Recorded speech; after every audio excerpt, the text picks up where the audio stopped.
there's a revision of a style guide, then there's always lots to review and learn.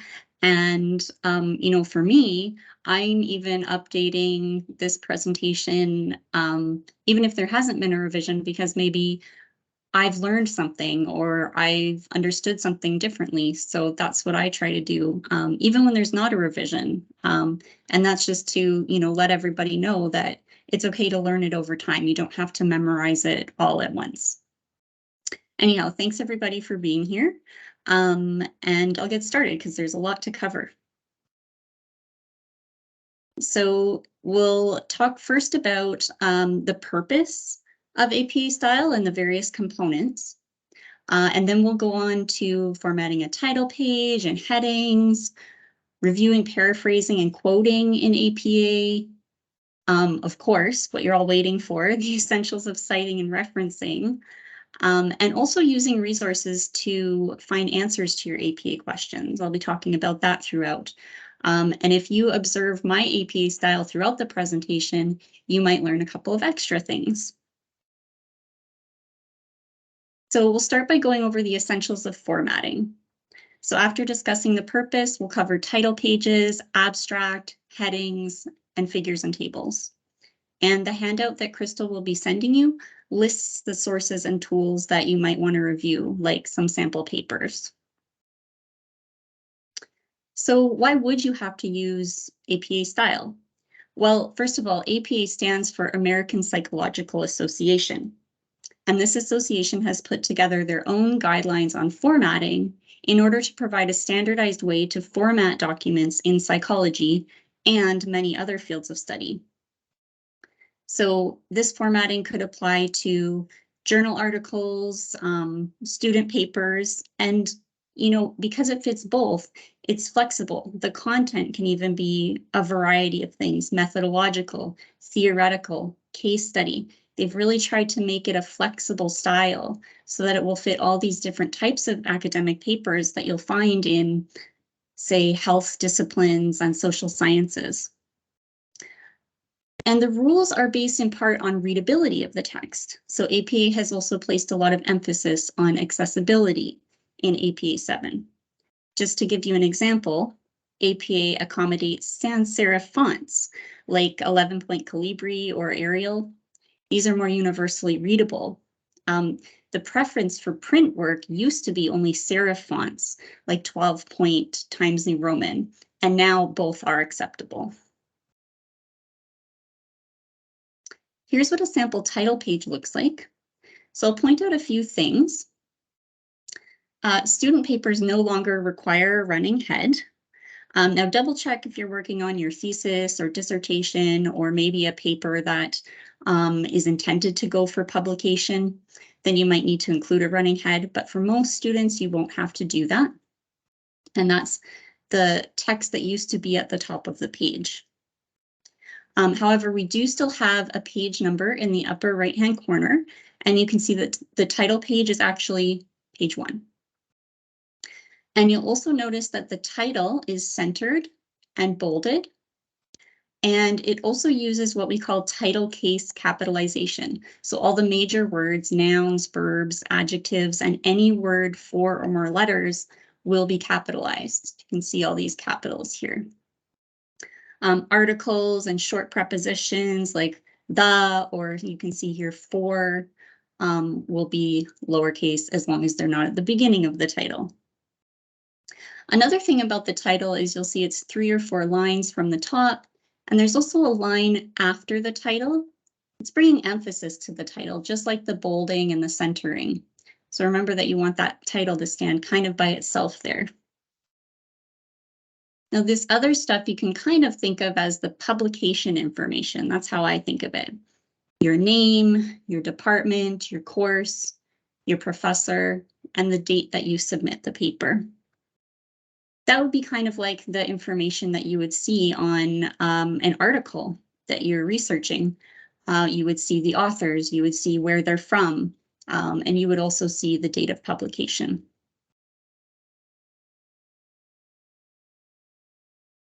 Now, in terms of abstracts, kind of like the running head, you may not need to include an abstract. In fact, in most cases, you probably won't.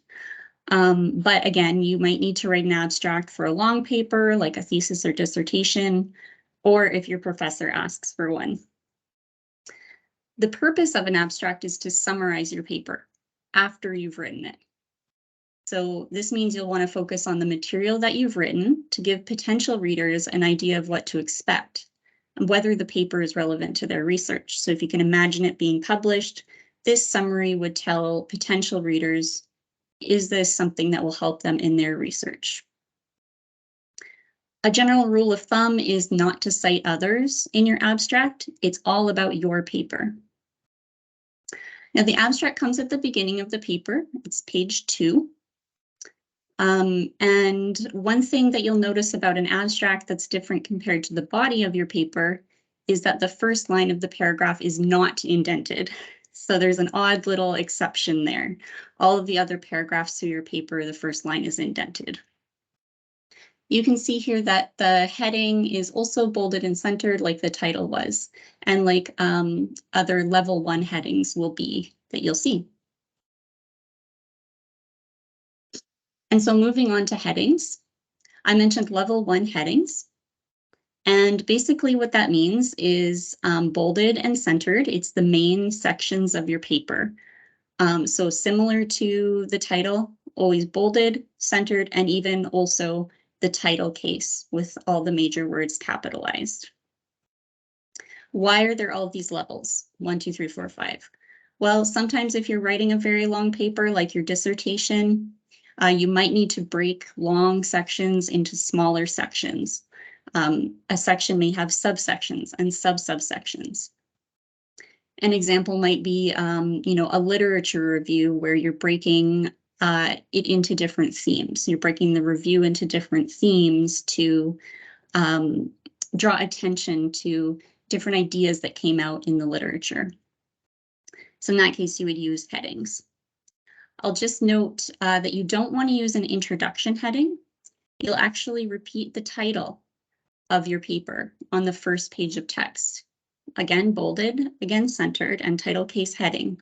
That kind of stands in for your title, for your introduction. Don't repeat it with an introduction heading.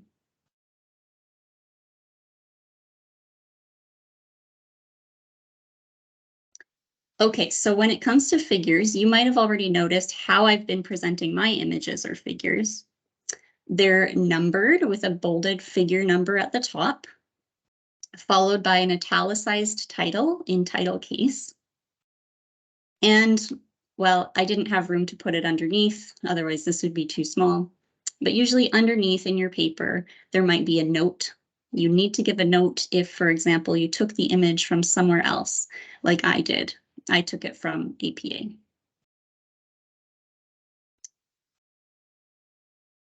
Now, for tables, there are a couple of other things to pay attention to. It's a little bit complicated. It's okay if you don't memorize all of it. Go and check against the examples that I've linked to on the handout when you're building your own table, but I'll point a few things out. So a table is usually split into 2 types of columns. The first one, the one on the left, is called the stub column. And you'll notice that the items in that column under the heading for the column are left aligned, whereas the data in the other columns is actually centered. However, if you have to have a table that has multiple columns of text, it's okay to left align the text, even if it's in the second and third and fourth column. So they have all these little rules, so definitely double check them. And I'm also happy to help you if you're stuck when you're formatting a table. But again, I'll point out a couple of more things. You'll notice that there is a line under the title of the table. And then there's a line under the column headings.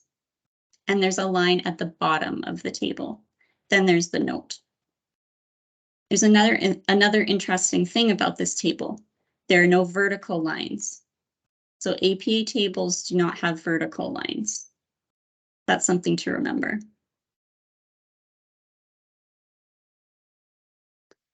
Okay, so that was a lot of information all about formatting. So if any questions are coming up so far, then please write them in the chat or raise your hand.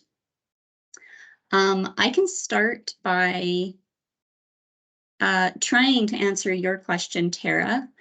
Tara asked about reading journals, and that is related to what we're talking about because, you read journal articles and then you document your sources that you've researched. You said that you open the links and it shows titles and courses, but you don't see the body to read. I'm not sure if I totally understand, Tara. If I'm not getting it right, then please go ahead and email me. I put my email in the chat. I do know that sometimes when you research an article, it might not have the direct PDF download. So you might have to click a link that says something like text finder, and it gives you options of where to go on external websites to download the article. Another thing is that if it doesn't even have that little link of the text finder on the page, then you might have to use interlibrary loan. There's a couple of our Right Site coaches here. Maybe one of you wouldn't mind. Kara, maybe if you could pop the interlibrary loan link in the chat, that would be great. Tara, I'm not sure if that answered your question, but if it didn't, then please go ahead and email me.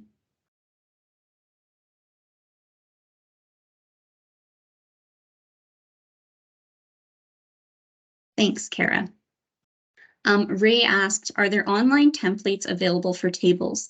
That's a great question, Ray. That's not something that I have looked for, but thanks for raising that because I want to go and look for that now. You can search it yourself and see. Online template, we wouldn't have to put the word online, but template for APA tables and see. That could be out there for sure. But I did link to some samples and you can use those as well. Morgan said, confirming, instead of introduction, we are to repeat the title, same as the title page. That is correct. Yeah, so on the first page of text, repeat your title, bolded and centered, and don't give an introduction heading.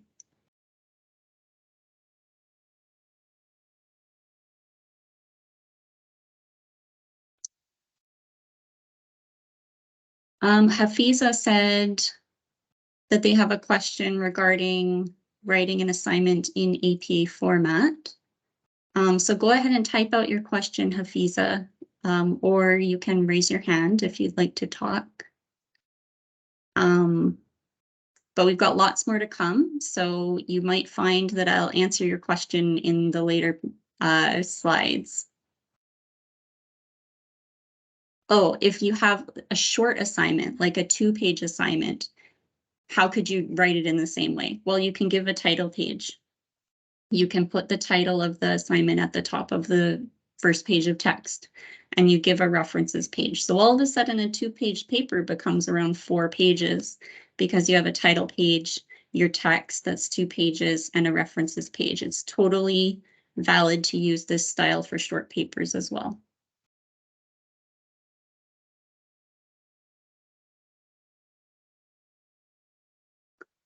And Tess asked, I reference an AU library resource page in my paper. Do I need an in-paper citation, and would this be included in the references? Well, if you're actually paraphrasing or quoting that page, you need both. And if you are just mentioning it, like you used that page in your search, then you don't need to cite that. You're just talking about it. Like you might say, what movie you watched last week, and you don't need to cite that movie. Hafiza, go ahead. Yes, thanks a lot for guiding us. So my question is that regarding two-page paper. So it's an assignment. So you told me that I can write totally in the same format. First, I'm confused a little bit regarding the title page. So title page should be separate, and then the next page must have all the references. Or should we put the references at the end? How we can do this? Yes, the references page will come at the end. So your first page is a title page. Your next page is your first page of text with the title at the top. Okay. Then if you have other pages of text, and then the references page at the very end. Okay, references page should be. So total of two-page assignment will become then the four-page. That's right. And we have to add the heading page also over there or no? No, headings are optional. Just use them if you think it will be useful to organize your ideas. Okay. Okay, yeah, because they told me about write a paragraph of 250 words in APA format. So so in this way I can organize. Thanks a lot. Yes, yes, you're welcome. So another thing that you can remember is to indent the first line of your first paragraph. Sorry, pardon me. Well, let me show you. Go back. Do I have one? Mm, well, so here's a paragraph that's not indented. Some of the paragraphs, well, all of the paragraphs through your paper, except for an abstract, which is you're not going to need an abstract for a 2-page paper. You would press the tab key here, and it would jump in and start here. That's where the text would start. Okay. You'll see another example of it a little bit later. Okay. That's Thanks. just another tip. Thanks. Thanks. You're welcome. Okay, well, why don't I move on for now? I see Rajinder also had a question, but maybe I can get to that in the next question period, just because I know we have a lot to cover here. And so what we're going to move on to next is in-text citations. We'll talk about the purpose of in-text citations, along with when to cite, what is actually in an in-text citation, how to cite, how to punctuate and format your citations, and for different types of sources, how would you cite those? So an in-text citation is a short citation given in the body of your writing. It links to a full citation or reference at the end of your paper. And this helps you as a writer to give credit to others' ideas in a clear way. And it makes it really easy for your reader to find your sources if they want to go and check out the source themselves. That's something you might have done if you're, reading an article. Maybe you want to go to their references and use those references to give you other sources to work with. To practice good academic integrity, therefore, because you want your reader to be able to find your sources and you want to credit your sources, you need to cite any instance where an outside idea has informed your writing. So any idea that didn't generate from within you. This includes when you're paraphrasing and quoting. So not only quoting, but also paraphrasing, putting it in your own words. You'll need to cite if you use any type of data, like statistics or data from a study.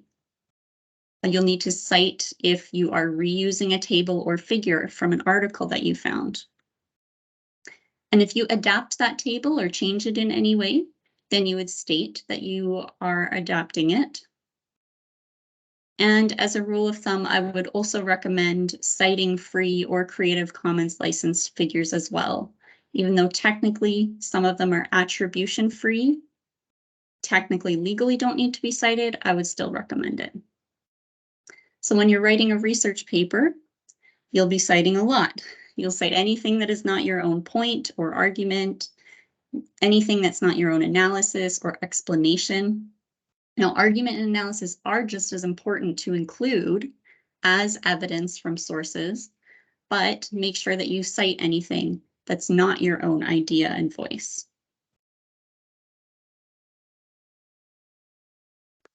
What is a citation made up of? Well, every citation answers some crucial questions. APA uses what's called an author date format. So citations answer who, the author, and when, the year. Or you might use ND to mean no date if no date is available. Who and when correspond to the reference list entry at the end of the paper, so your reader can find that entry. And if you're quoting, you also have to give where in the text you found that quote. It's usually a page number, but if no page numbers are available, you can use a paragraph number. You can see that in the example at the bottom here that I added the para period to stand for paragraph, or P period to stand for page. Here's para, here's page.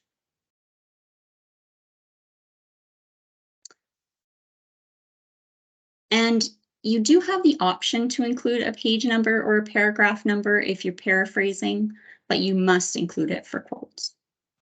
It's actually really useful to do that with paraphrasing as well, because then you can retrace your steps and know where you found that information. So there are two types of formats for citing. One is called the narrative format. That basically means that you're putting the citation into your sentence. So that includes the author's name and the year, with the year placed in parentheses after the author's name. In action, this looks like this example. In his study of the long-term effects of cognitive therapy, Crowder, author's last name, 1998 year, states that blah, blah, blah. And we also have the parenthetical format, where all of the required information comes in parentheses, the rounded brackets at the end of the sentence. Sometimes you might put it in the middle, depending on the grammar of your sentence. You want to put it where it's clear that the information came from that source, but usually it will come at the end of the sentence. And the parenthetical citation consists of author, comma, year. If you want to cite many sources at once because they've all provided the same information or came to the same conclusion, then you would separate each citation with a semicolon. And here's an example. Blah, blah, blah, you give your paraphrase, has been found by several studies. Crowder, 1998, semicolon, Lim et al. 2020, semicolon, Zhang. So all three of those had the same findings. So just to go over some examples for quoting, again, you can use narrative or parenthetical format. Just remember to include where the quote can be found. This is the most important part for quoting. We've got who and when, but we also want the extra information of where you found it in the paper. So you can use a page number if the page numbers are available. You can count down words for a paragraph number, such as on a web page. Or if, say, a web page has a heading or a section name on the page, maybe it has introduction and some other sections, you can use that section name as well. If you're very overly diligent, like I sometimes am, you can use heading or section name and a paragraph number, but it'll start to eat up your word count, so you might want to avoid that. And this is what it looks like in narrative format. We've got the author and the year. And then after the quote, here's a section name, and here's a paragraph number. Here's another example in parenthetical format. And in this case, you can see the P period that stands for page. Also notice that the period comes at the end of the citation. It's another thing I'll just point out.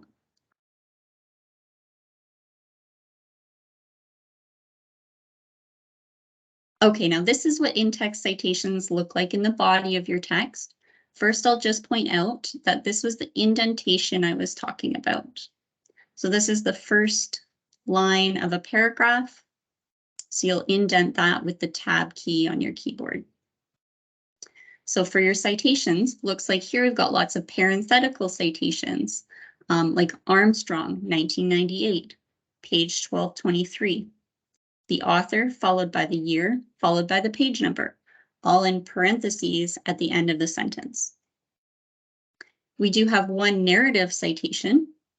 A 2010 National Bureau of Economic Research study found that, blah, blah, blah. It's a little bit unusual to put the year in your sentence, but it's not uncommon if, say you're referring to some kind of a report, like maybe a Statistics Canada report. It could be just as useful to put it in your sentence. You don't have to put it in parentheses, but in most cases you will put it in parentheses. So those are in-text citations in action. That's what that will look like.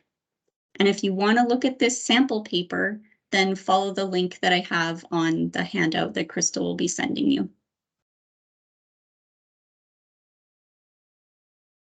When you're punctuating your in-text citations, I want you to pay attention to lots of little details. And those little details have to do with punctuation and spacing. So the main items to watch for are parentheses, commas, like between who, when, and where, periods, ampersands, and semicolons. And we can see this narrative citation. We've got our parentheses around the year. And this parenthetical citation, we've got parentheses around the author and the year. We've also got comma space between the author and the year. So pay attention that there's a space after the comma. And we've got our period after the citation. So not after your words, but after the citation. Here we've got an integrated quote, and we'll talk more about that later, with a parenthetical citation. And we've separated who and when and where with the comma space between each, as well as P period space before page, the page number. And if we have multiple sources in one citation, again, there's the semicolon space in there between each source. And here we have a few new things to look at, like the ampersand between two authors' names. Now, if you were to write this in your sentence as a narrative citation, you would spell out and, A-N-D. But in a parenthetical citation, you'll use the ampersand. And over here, we've got et al, followed by a period. And this means et alia, a Latin phrase that means and others. So car at and others. Notice that there's a period after al, because it's short for alia. But et is a full word meaning and, so it has no period. The comma is there because it's the normal comma between who and when. So remember that you will have a comma after et al period. I know it looks a little bit unusual. Basically what et al means is that if you have a source with more than two authors, APA doesn't make you list them all here. You'll list them all up to 20 on your references page.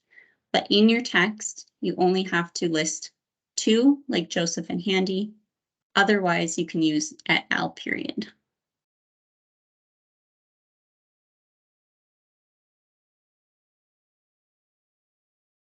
That's not all for the important little details. We also have capitalization, quotation marks, and font particulars.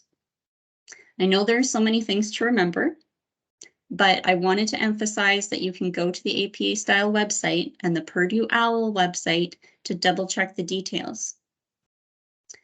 Double check your capitalization based on the source type and the type of title, whether it's article title or journal title. Double check which items should be given in quotation marks or italicized. I double check these things as well in my own work and when I'm working with students. It will start to come with practice, but it's okay to double check it as well. Now, sometimes you might want to give the title of a text in your text. So When you do that, make sure that you use title case capitalization. And for shorter works like articles or web pages, we'll use double quotation marks around the title. Standalone sources like books will also use title case capitalization, but will be indicated in italics. An odd thing to note here is that APA considers web pages standalone and italicizes them. I don't quite understand this because a web page is part of a website, so I don't consider it standalone. But maybe they'll address this in a later revision. So the takeaway from that is that if you're giving a web page title, you will actually italicize it.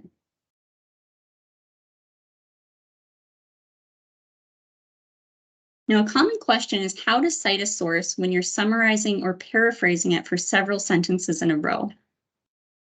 It might seem at first glance that you need to cite every sentence, but that's not always the case. I'll show you how. So start by introducing the source. Include your in-text citation. Usually it'll be narrative, and you'll give that recognition to the author, like Velez et al. 2018 found that. We'll see an example on the next slide. From there, you're free to summarize or paraphrase the author's points for the remainder of the paragraph without reciting. So note that if you give your own analysis or you start to discuss another source, you can no longer do this. You would have to cite the new source and then come back to cite this one again. So this will only work if you're only paraphrasing or summarizing the same source many sentences in a row. So again, if you're discussing the same source, you're paraphrasing the same source, I should say, not discussing, but paraphrasing. Don't cite every sentence. Cite only the first sentence that introduces the source, but make sure that it's clear that the information came from that source. If it's not clear, then you will have to keep citing at the end of every sentence. Again, if you insert your own analysis or use another source, you have to recite this source the next time you use it. An example will help. And you can see that the source is introduced in the first sentence. Velez et al. 2018 found that. And then it's paraphrased for several sentences with no additional citations. This works here because it's clear throughout that the information comes from Velez et al.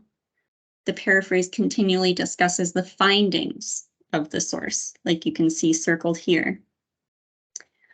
These findings underscore. You might say, they also found that, or the study also explained. All of these could be ways to make it clear that you're still paraphrasing the same source. A nice part is it prevents the use of unnecessary citations, which one might argue could interrupt the flow of the writing. So it's fairly useful for readability. This is a strategy that I would say you'll probably use in, say, a literature review where you're discussing a source for a few sentences in a row, or definitely use it in an annotated bibliography where you don't need to keep citing through your paragraph about the source. It's very clear that you're still talking about that source. If you're stuck with how to cite a certain type of source, keep in mind that APA is that author date format. So it consists of who and when. That part's easy to memorize. Some types of sources have their own rules or exceptions, so you might want to double check things like an unknown author. In this case, you would use the title in place of the author in your citation and your reference. Always you want whatever's in the who position to match in your citation and your references. With secondary sources, when you'd like to cite a source that you found within another source, include the original source's author and date, along with the phrase as cited in that you see here, and then give the secondary source's citation. So a reference isn't required for the original source that this one is talking about. You only need a reference for this one in front of you, but your in-text citation cites both. Here's an example. Somerville 2007, comma, as cited in Scully 2012. So I want you to notice that comma before as cited in. It's an easy detail to miss. Now I'll say that the best practice is usually to track down the original source, but sometimes it's not always practical or possible. So this method will allow you to cite a source within a source. And you can read more about this at a link that I've given on the handout. We wrote a blog post about it, and so you can learn more about citing secondary sources. A final type of non-standard source is called a personal communication. And that could be an email or a conversation or some other communication that you personally had with another person. And because readers cannot retrieve the information, APA explains, personal communications are not included in the reference list. They're only given an in-text citation. So what you would do is you give the initials and last name of the communicator and provide as exact a date as possible. And you'll also call it a personal communication. That's a bit of a clunky in-text citation, but it's there for a reason, because you don't have the extra information to give in the reference. Right, yes, I think we can move on. So APA also provides specific guidelines for citing traditional knowledge or oral traditions of Indigenous peoples. When using any traditional knowledge or oral traditions, whether it's recorded or unrecorded, APA acknowledges that it's essential to maintain the integrity of Indigenous perspectives. So first, the source of the information must be considered for its accuracy and for respect, because many recorded sources have engaged in appropriation and degradation. And permission must often be sought and protocols followed for the use of traditional knowledge. For example, as APA notes, some stories are only told at certain times of year or by certain people, and so shouldn't be used. So recorded sources that can be accessed by others are cited and referenced, like any other source. But a variation of the personal communication is used for information that hasn't been recorded. Now make sure that you get permission from the person before putting the information in your paper. And then be sure to include the source's full name. So before we only had the initial, now it's full name, their nation, and their location. This captures a fuller identity of the person to place them within the context of their Indigenous community. Now, like with other personal communications, however, a corresponding reference isn't given. And in response to this, alternative guidelines were developed by librarian Larisha McLeod and her colleagues at Northwest College in Edmonton. So these guidelines treat Indigenous elders and knowledge keepers as equal to published sources of information by adding them as a new author category that is included as a reference. The source's last name is used for the in-text citation, while the reference includes such information as nation or community, treaty territory if applicable, location, and topic of discussion. The act of including a reference brings more deserved credibility to the source and removes inequitable privileging of textual sources of information compared to oral. So please review both links given on the handout and ask your professor if you'd like to use the alternative guidelines that bring additional respect and acknowledgement to oral traditions and Indigenous elders and knowledge keepers. This is something that's actually been recognized by Purdue OWL and in other areas, so it is a recognizable way to cite. And maybe it's something that APA will consider in their next revision. All right, so we've got a question break now. I'm going to take a little water break too and read your questions.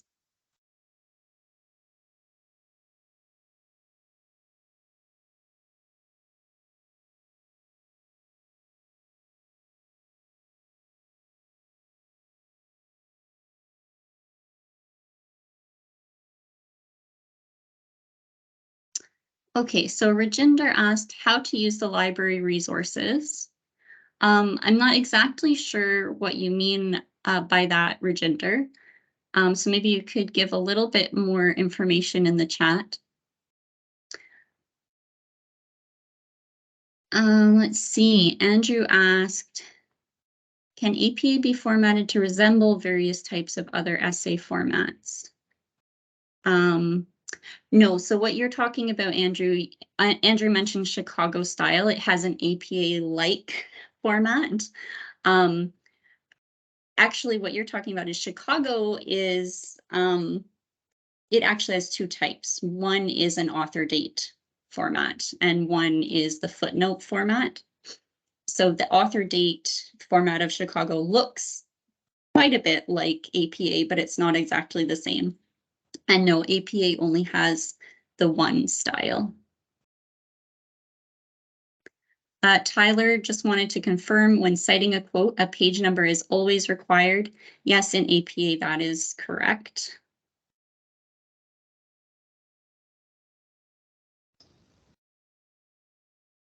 Okay, Alicia wanted me to go back to the elder citation. I'm not sure if you meant this one or this one.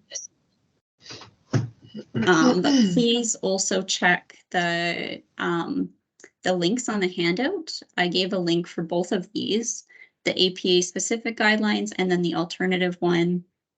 And there's lots more information if you go to the alternative webpage. Becca asked, is it just titles that need to be italicized? I'm going to think about that. I believe so. We're not getting to references yet. In the references, a volume number also needs to be italicized, and we'll see that. Amber, yes, we will. Oh, sorry, go ahead. Oh, sorry. I just wanted to let you know that Erin has their hand up as well, just so you're aware. And Erin, you have access to your mic and camera, so. Sure, thanks, Crystal. Go ahead, Erin. Hi there. Thanks so much. I missed the first 10 minutes of the meeting, so I didn't know if this is the right way to ask the question. I apologize for that. My question for you is the part that I'm not quite clear about with reference or citation is when it's knowledge that's your own. For example, like I've been a nurse for like 17 years. I've got a lot of knowledge that would be kind of in my brain.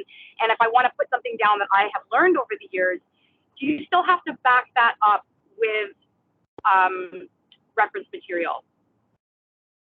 I've been told by profs that even if it's something that I know, I still have to find the documentation to kind of show that that's real, I guess, to support it. Does that make sense, my question? It does, yeah, it's a really good question. We've been asked it before, and fortunately I'm prepared to answer it. Okay. Yeah, so I mean, it depends on your usage, your purpose. Okay. So like say it's for example, like a personal response, and you're talking about your experiences and your knowledge gained. I really don't think in that case, for example, you would need to cite it. Yeah. For a research paper, you would want to cite it because you're trying to support the idea, like you want to support the idea. Yes. But Tunda, our Right Side Assistant Coordinator who's here today, she has given a really good way to determine common knowledge. And you could also ask yourself this for your field. So like within nursing, and correct me if I'm wrong, Tunda, in the chat, I think it was like if 99 or 95 out of 100 would know it in your field, you wouldn't need to cite it, right? Oh, like in your field, okay, yeah. Yeah, like maybe, I don't know, something about like just really, really basic nursing knowledge. Okay, okay. You're assuming every nurse that's going to read that will know that, right? Okay. If pretty much every nurse would know it, no, you don't need to cite it. But again, if it's a research situation and you're trying to back something up, you're trying to persuade someone of your ideas, then yes, you would want to find the evidence even though you know it, right? Okay, so then I can kind of do a reverse search, like something that I know to be true, then look for articles that support that. Exactly. Yes, that is Okay. one method of research. You want to go and Okay. find the evidence that helps you to make your argument. Okay, okay, great. I appreciate that. Thank you. Yeah, you're welcome. I love that question. Thanks, Chinda. That's great. She just put some information in the chat. Kara's been doing that as well. Let's see. So Amber, yes, I will cover citing information from a website. Often on a web page, it may not have an author, so you end up using the title in the author position. Erica asked, what are the major differences between APA 6th and APA 7th? Well, one of them is that APA 6 required you to list the 3 authors of a 3-page paper or 3-person paper, sorry, before using et al. And now APA 7, you can just use et al. All the way through until your references page where you have to list all of the authors. That's one of the main things. There might be some updates in terms of source types. You know, they have to revise these style guides because there's always new source types with the way that technology is changing. But otherwise, a couple things that I mentioned in formatting.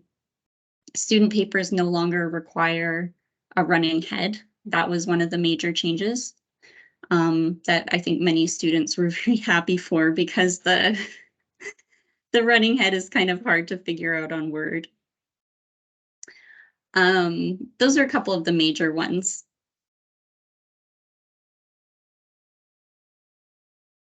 Okay, Rajinder said, my tutor asked me to add journals.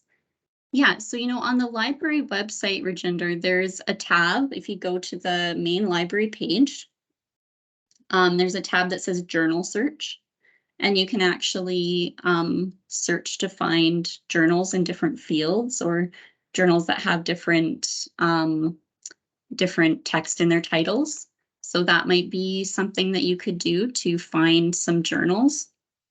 If you're looking for journal articles, you can use the Discover search, just the main search bar, that the main tab that's open when you come to the library website.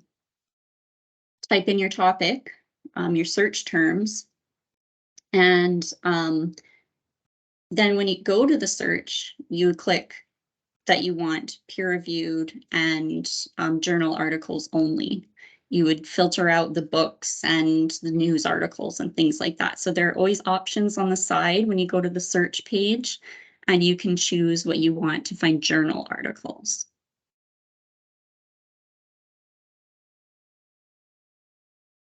Okay, Tyler said that the example didn't have a page number for its quotations. Be that as it may, thanks for pointing that out. You do need to give a page number for your quotations. We're going to get to these other questions later. Joe asked, does APA specify a font type? No. It will accept, you know, an 11-point sans serif that's clear, like Calibri or Arial, or a 12-point serif font like Times New Roman. It does allow the sans serif fonts now. Oh, and Erica just clarified that what are the differences between 6th and 7th, because she uses the 6th edition template in Microsoft Word. Yeah, you can probably get away with it. You might have to just kind of proofread against some examples on like the APA 7 examples, and you might notice some small differences. I guess one of them also has to do with the number of authors that appear in a reference. This one you can do, I think they make you do up to like 20. And APA 6 might have been different.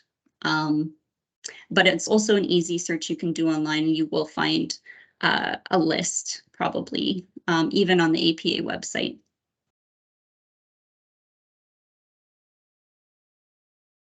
And Kara, glad you made it, Kara. Just when you're putting a date on your title page, put the date of submission. Okay, I am going to continue on because we've still got lots to cover. Yes, go back here. Those were great questions. Thanks, everybody. I'm going to actually skip the quiz. You can check it out in the slides that I sent. Because you have such amazing questions, so many great questions. I want to make sure I can get to all the information. So I did want to cover a bit about paraphrasing. What is it, when you should do it, and how to do it. I'll try to move through this fairly quickly though too. So basically, it's important to know how to paraphrase correctly because it allows you to include information from sources appropriately in the context of your paper and ensure that the credit remains with the author. Putting an idea in your own words, but ensuring that your reader knows where that information came from. It's really important because it allows you to demonstrate your understanding of the material. You don't want to just have quote, quote, quote, quote, quote, or, you know, your professor won't know that you really understood and synthesized the ideas. And of course, paraphrasing helps you to present information clearly and understandably. So according to APA, a paraphrase restates another's idea or your own previously published idea in your own words. And I'll show you an example. I've paraphrased this top quote here from APA and said, according to APA, paraphrasing is the strategy of restating others' ideas through different wording. So when should you paraphrase? Well, with APA style, it's actually important to paraphrase as much as possible and quote as little as possible. I know you might be tempted to quote because those authors have said it very well, but APA actually prefers that you would use your own voice. And they explain. Published authors paraphrase their sources most of the time. You probably noticed that when you've read journal articles. They don't have quote, quote, quote. They have all of the information in their own words. And so APA says that you as student authors should emulate that practice by paraphrasing more than directly quoting.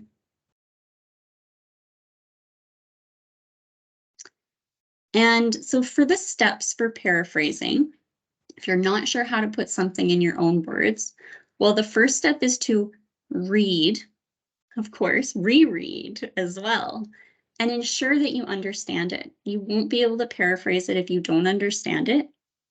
So spend some time thinking about it. You know, actively read, highlight it, underline, circle keywords, write your little notes in the margin. You can do this by printing it out or using a PDF editor like I have some links to on the handout. But it's really, really important that you understand that material. Remember, you're putting someone else's idea into your own words, so you need to understand the idea to do that. Pay attention to the abstract of an article, the introduction, the discussion and conclusion sections. Those can usually help you to understand the purpose and the meaning of the article. Now, really important, in order to ensure your understanding, you want to actually put that original source away while you're thinking about it. And take down some notes that come to mind maybe, or just think about how you would explain it to someone who has no knowledge of this topic. I know that it seems counterintuitive to have that original put away, but I really strongly recommend that you do it. It is very difficult to paraphrase when you have the original in front of you without accidentally pulling in too much of the original into your paraphrase, and you can accidentally plagiarize. So put that one away and write it down as you understand it. That would be drafting. Then, of course, citing. And then you can also double check against the original, make sure that the idea is accurate and a sufficient paraphrase. And then you can edit it if you want to change some of the wording. So when you're double checking, check if the wording is sufficiently different. You didn't recycle a bunch of words. Is the sentence structure different than the original? Is the paraphrase around the same length as the original? If it's a lot longer, you've probably included some of your own analysis. Is the information correct? Is the citation correct? And double check, did you understand the original? Did you clearly express your understanding? Okay, I think we have time for this quiz. So true or false, if you can put in the chat, paraphrasing helps you to demonstrate your understanding of a source. Would that be true or false? Yay, I see some T's. That's right. Yes, it does help you to demonstrate your understanding of a source. Now, how about you should quote as much as you paraphrase? Would that be true or false?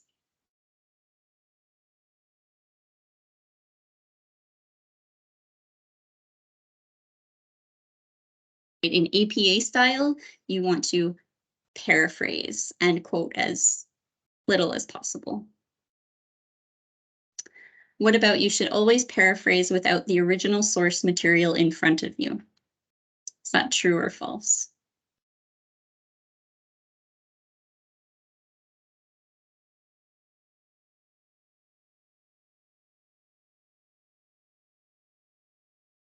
Some trues, some falses. So Joe said it depends. It depends on your mood. You really need it open.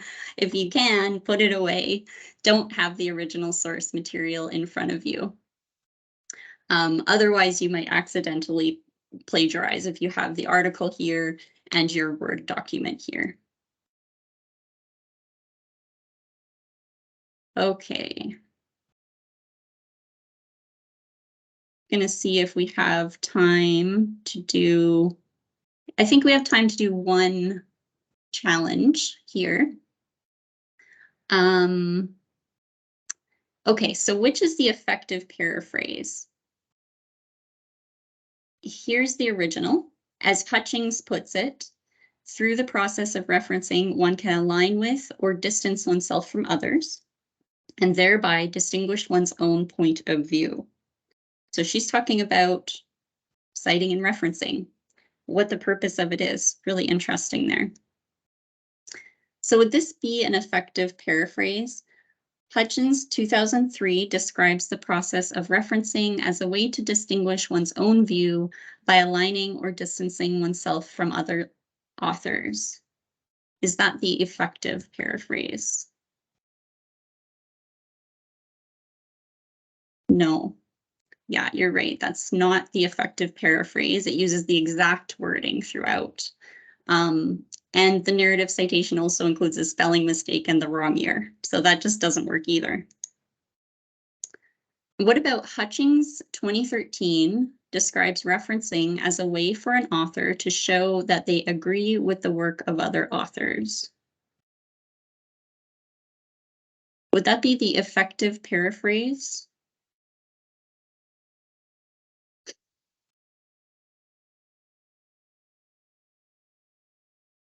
Yeah, I'm seeing some no's. Natalie mentioned part of it, but it's not complete. That's right. It doesn't give the full or accurate meaning of the quote. So it's not quite there. What about through the procedure of citing, one is able to harmonize with or disconnect from others and thus can differentiate one's own standpoint? Is that the ineffective paraphrase?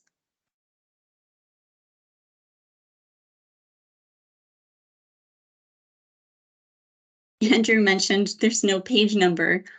That's true, but the page number is optional for paraphrases. And APA does not use NP for no page number. It uses a paragraph number. So mixed reviews on this one. You know, the wording is changed out, but I think that the writer, well, I know that the writer, because I did it, simply swapped out individual words for synonyms using a thesaurus.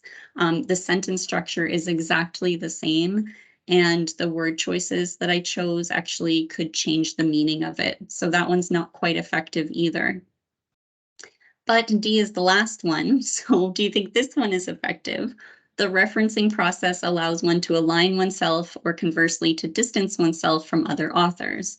This results in the differentiation of one's own standpoint as an author.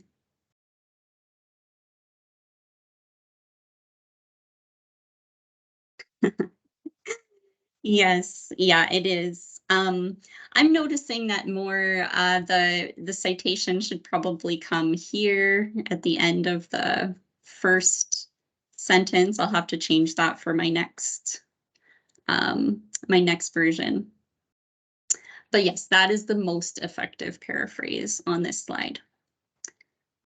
Thanks for participating. You can check out this challenge on the slides that I sent. So that we can talk a little bit about quoting. So the purpose of quoting is something we'll want to look at, followed by when to quote, how and why to integrate a quote, how to create signal phrases, and what else to be aware of. So quoting is similar to paraphrasing in its purpose. It allows you to include information from sources correctly within the context of your paper, while also ensuring that credit remains with the author. However, in this case, the information must be very particular information, and we'll talk about what that means. So APA does give specific recommendations about when you should quote instead of paraphrase. And one of those is when giving an exact definition, because it might be difficult to define a term precisely without quoting. Another is when an author has said something memorably or succinctly. This is a little bit tough, gives leeway. You might think something is memorable just because, you know, you feel like the author just said it in the best way and you can't say it as well. But that doesn't really matter. What's more important is that you show your understanding of it. So the paraphrase is still the better choice. I want to still challenge you to paraphrase, even if you feel that a quote is memorable. Otherwise, we might just think every quote is memorable. The stronger hint here is succinct, clearly expressed in a few words, which is the definition that I took from Longman Dictionary. It suggests that usually a quote should not be very lengthy. And finally, you might quote when you want to respond to exact wording. So this is common if you're conversing with another author. You want to point to exact words of their argument that you agree or disagree with. So there aren't many circumstances when quoting is recommended. The default is paraphrasing, though quoting can occasionally have its place. So now I'll show you how to integrate a quote into a sentence. So most importantly, you want to ensure that the sentences before the quote prepare the reader for it. We don't want to just throw it at the reader out of nowhere. So you can see that in the example with the first sentence, which introduces the quote by stating that referencing is not just a way to avoid plagiarism. It makes a point that the quote will then support. You also want to integrate the quote into your sentence grammatically to avoid what's called a floating or dropped quote. That's a type of error. So one strategy for quote integration is to use a signal phrase or a phrase that signals that a quote or paraphrase is coming by using a narrative citation that identifies the author. And you can see this in the example with, as Hutchings 2013 puts it, comma, that's a signal phrase. Now remember your quotation marks as well. They should be tight up against the first word and the last word of the quote. Don't put a space between the quotation mark and the word. And of course, include your page or paragraph number after the quote with the period for the entire sentence coming to a close after the closing parenthesis.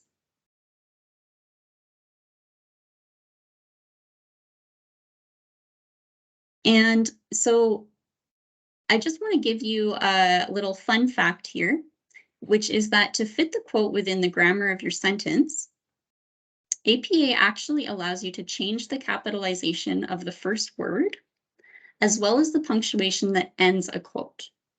So for example, you could omit a comma that comes at the end of a quote if you'd like to end the sentence. As long as the meaning doesn't change, you can change the punctuation at the end or the capitalization of the first word.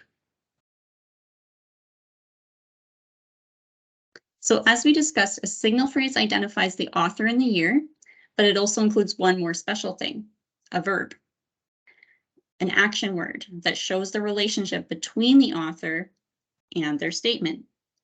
Did they declare it? Did they argue it? Did they shout it? That's going to be the action word. So here are some examples. Maybe it's a neutral relationship that the author has with their statement. Maybe they simply pointed something out or discussed something. But maybe they have a position and you want to highlight that position. So you say they admitted this or they endorsed something. Those show that they have a position on whatever they're saying. So you've got this list on your handout and a link to a longer list as well. So check that out. And to make it even easier for you, I've given you some templates of how to create a signal phrase, and these are also on the handout. These can be mixed and matched based on whether you need to include a paragraph number or page number, or you could even use them with paraphrases as well. But I'll just note a couple of things. So notice that in number 1 here, there's a comma after the signal phrase, but in number 2, there's not. So there's not always a comma after a signal phrase. It depends on the type of phrase. In number 1, we have an introductory phrase beginning with a subordinating conjunction, as. So if you are starting with as or though or another word that won't allow you to give the main idea of the sentence right away, you'll need to put a comma at the end of the signal phrase. Now, on the other hand, in number 2, when the signal phrase ends on the word that, there will be no comma. That's just kind of a rule of thumb that you'll almost never have a comma after the word that or before. And so notice again that you will have the comma with the according to introductory signal phrase there. And in number 4, my cat is sneezing. Bless you. In number 4, a colon is actually used to integrate the quote into the grammar of the sentence. So this is a really good strategy when you use a complete sentence to introduce the quote. Like, this is true according to Adam, 2015, colon, and then the quote. That's a really nice one as well. If you find that the sentence before a quote actually introduces it, it's a really easy strategy just to plunk a colon in there instead of a period to avoid that dropped quote by itself. A couple of other things to be aware of when quoting. There are block quotes for 40+ words. We'll look at that in a minute. You can make small changes with square brackets that don't change the meaning, like you could change the form of a verb or replace a pronoun like she with the person's name. You actually do need to indicate errors in the original source, like the error in my spelling here. You would add in square brackets, seek. This word is pronounced seek. It means so or thus. meaning it was written thus. I didn't put that there, but it was there in the original. I've actually used this at times, so it does come in handy. And look, there's another example of italics being used. So it's in square brackets and it's italicized. There's also a certain way to show quotations from research participants if you're conducting interviews or a survey. And you can read more about that from the link on the handout. So here's a quick idea of what a block quotation looks like in case you're using a lengthy quote. Now that should be rare because we're not quoting very often. If you're tempted to use a block quote, first ask yourself if it's really necessary to quote the entire passage. It might be better just to choose the most important part of the quote and focus on that. If you still think it's necessary, notice that all the lines are indented, still double spaced. I know this example doesn't really look like it's double spaced, but it is, and indented. And this is a weird exception. The period comes before the citation, not after. So that's just something to be aware of. Okay, I'm gonna skip the quiz and challenges here. I'm also going to leave the question break to the end because we only have 17 minutes and we still have the references to go through. Hopefully I'll have a few minutes at the end for your questions. So for references, again, let's look at their purpose and then what a reference list entry consists of, how to punctuate and format the entries, what the page looks like, and what to do if you're not sure. So the purpose of references is to give further detail about sources than in-text citations allow. It just wouldn't be efficient to put all the information into the text. So having a page of corresponding references is an effective solution. And of course, that further detail makes it easy for your reader to find your sources themselves. So with the extra details references give, they actually answer more questions than the who, when, or author date answered by the citations. Again, we start with who, the author, and when, the year in the reference entry. And those are the items that correspond to the author date format of the in-text citation, so that your reader can quickly find the correct reference. They know they're looking for the author date, author date, author date, and then they found the information because the in-text citation gave author date. So those correspond. In addition, the references include what, the title, and where the source itself can be found. You might think of this as the publication information, such as the publisher, or with journal articles, volume, issue, page numbers. And of course, URLs, DOIs as well. I'll just mention here that the particular page from a quote or paragraph number from a quote is not provided as it is in the citation. We don't get that specific here. That only matters for the particular quote. And you can see this in our example of a reference for a book. Now, another thing that differs from the in-text citation is that we're including the author's first initials in the who spot. And then we also have the year and the publisher after the title. So sorry, the title and then the publisher, just to be clear. Now, one thing I'll point out is that in a reference, each item of who, when, what, and where is separated by a period, like you can see in the red circles. It's not separated by a comma like it was in the in-text citations. Sometimes where is separated into multiple items. For example, the hyperlinked URL follows a period after the rest of where. But basically you can see who, period, when, period, what, period, where, period in a reference. And here are the punctuation marks to pay attention to when you're punctuating your reference list entries. So again, we've got parentheses, commas, periods. Now we've also got a colon this time and the good old ampersand. So looking at an example, this time parentheses are not only used around the year, but also around notes to identify the editors and the page range for a chapter in a book. We've got our typical commas as well between the author's last name and initials. And we use a period to punctuate the initials. We've also got our periods between the items of who, when, what, and where, as well as to show other abbreviations like EDS for editors. And here's a second example. Now parentheses are used around a journal article's issue number. Note that no parentheses are used around the page range in an article as they were in the book chapter. Another thing that I find a little bit odd about APA, and I hope they'll address in their next style revision.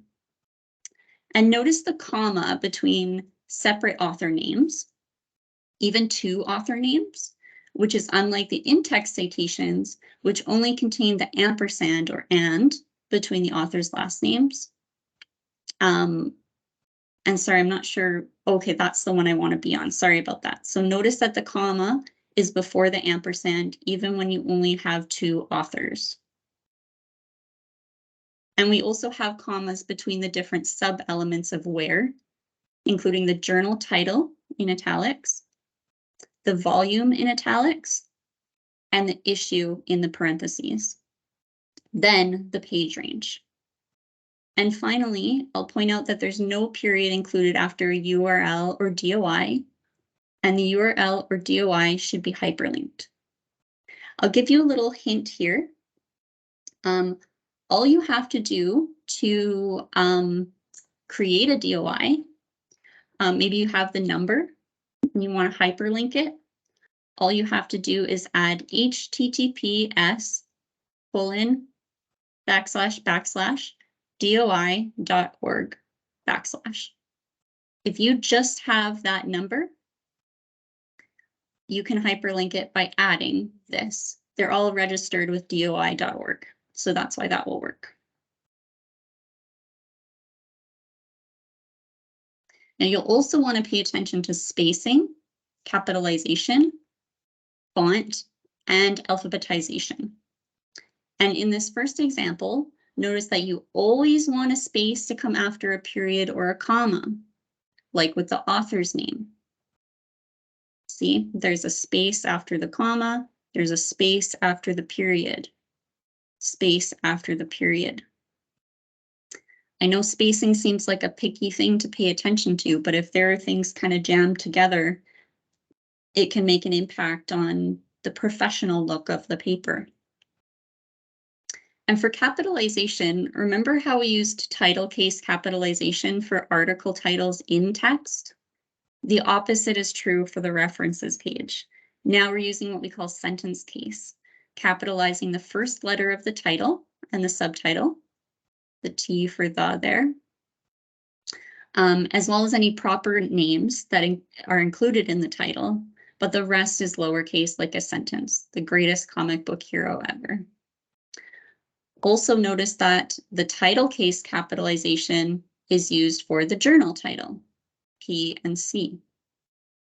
And in terms of font, we're going to use italics for larger sources like journal titles, and even the volume number, as I mentioned.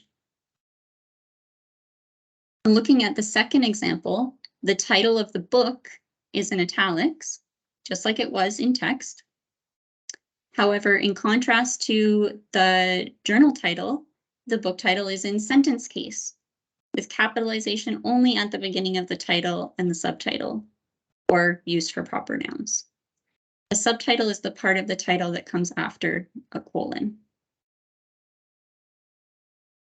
And notice also that the references are alphabetized by last name, going from A to Z, with A at the top of the references page and Z at the bottom. And this is what a references page will look like. So note that the references begin on a new page. Don't have them on the same page as your text. Use Control key, Enter, Control, Enter, or the page break function to begin a new page. And those instructions are on your handout. Again, we've got the bold centered heading, references. Well, that changed from APA 6 to 7. Used to not be bolded, now it's bolded. We're still continuing with our page numbers, and we're using what's called a hanging indent for the entries. So you can see that the first line of an entry is not indented, it's left aligned, but every subsequent line is indented. There's a shortcut for this in Word. You can use Control-T. Maybe you want to remember it as Control Tremendous. I think of it that way because a student taught me that trick and I never looked back. However, if you want to do it manually, you would highlight it, right-click on it, and go to the paragraph options to find the hanging indent. Now, some of you had some questions about source types. There's so many types, so don't expect to memorize them all. I don't have them all memorized. You can use the resources listed on the handout under references to help you find the correct format.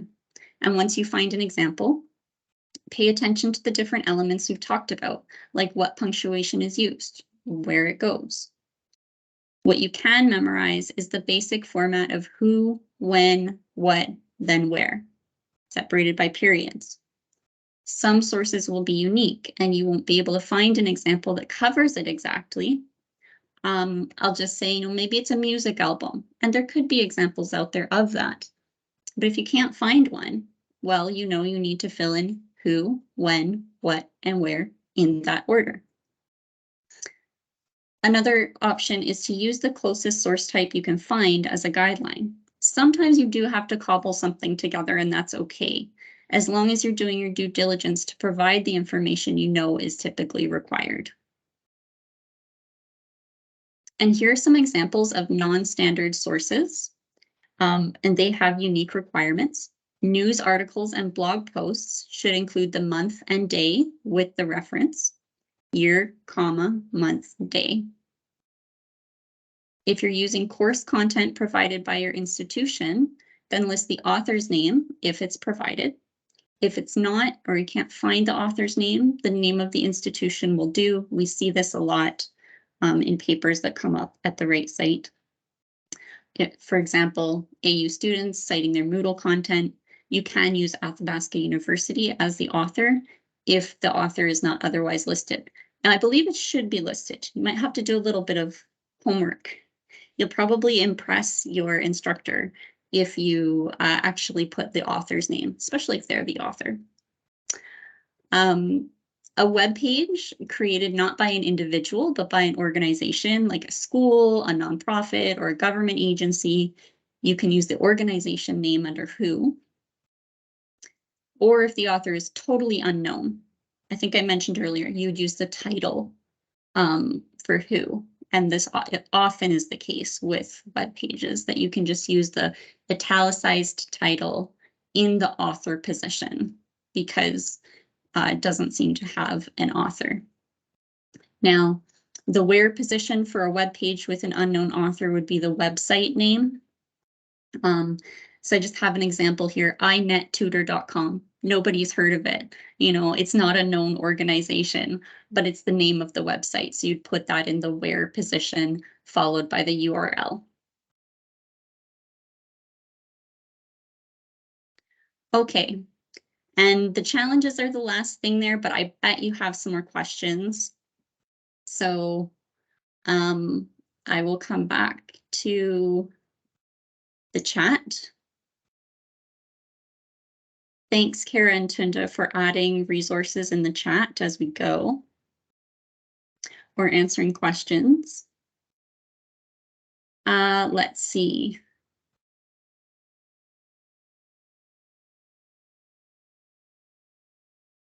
Just reading through some chats here.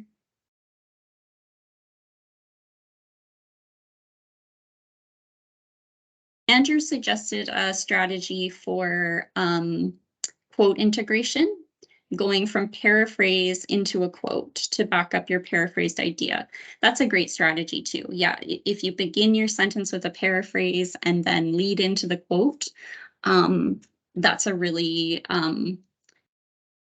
simple way to integrate the quote into your sentence. Thanks for that suggestion, Andrew. That's great.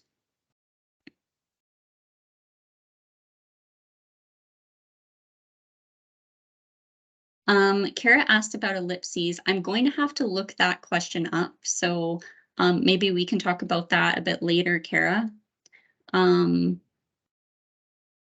But if you check the APA website, if anyone else is wondering about using the ellipsis, it does have examples. Rajinder asked, should the name of the book be in italics? Yes. Good question. Yes, a book title will be in italics. So remember I said standalone sources. A book is standalone. A journal is standalone. It's it's something physical. Journals used to be physical. Books used to be physical. But they have smaller pieces inside of them. Like a book has chapters. Those aren't standalone. So those would not be italicized. Journal articles are not standalone. They're all packed together into a single journal. So they would not be italicized, but those standalone works are. And that's where I was saying web pages are also italicized, which I just find very strange.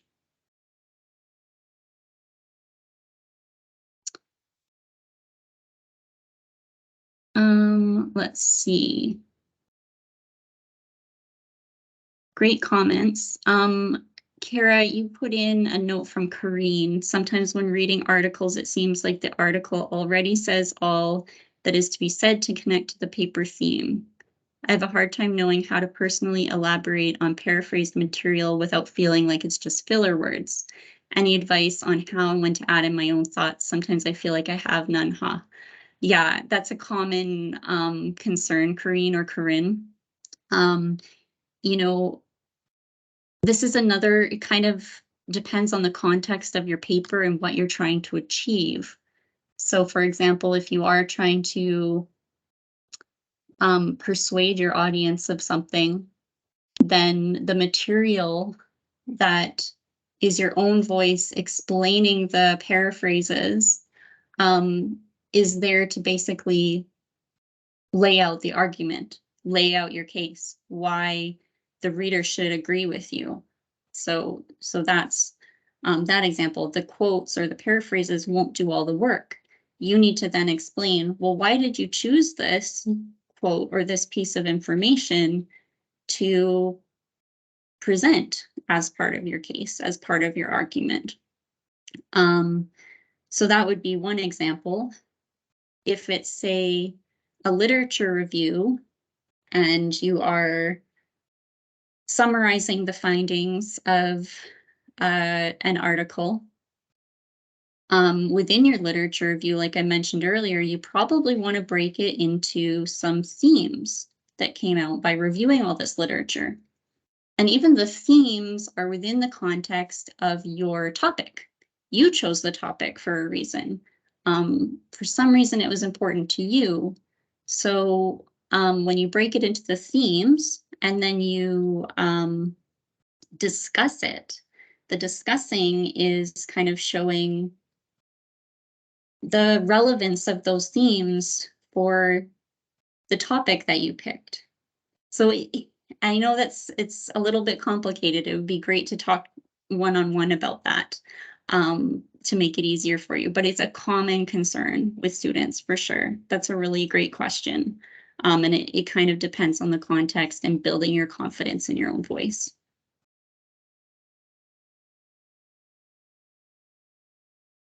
Yes, and the final question, Rajinder, the first line of every paragraph would be indented. That's right.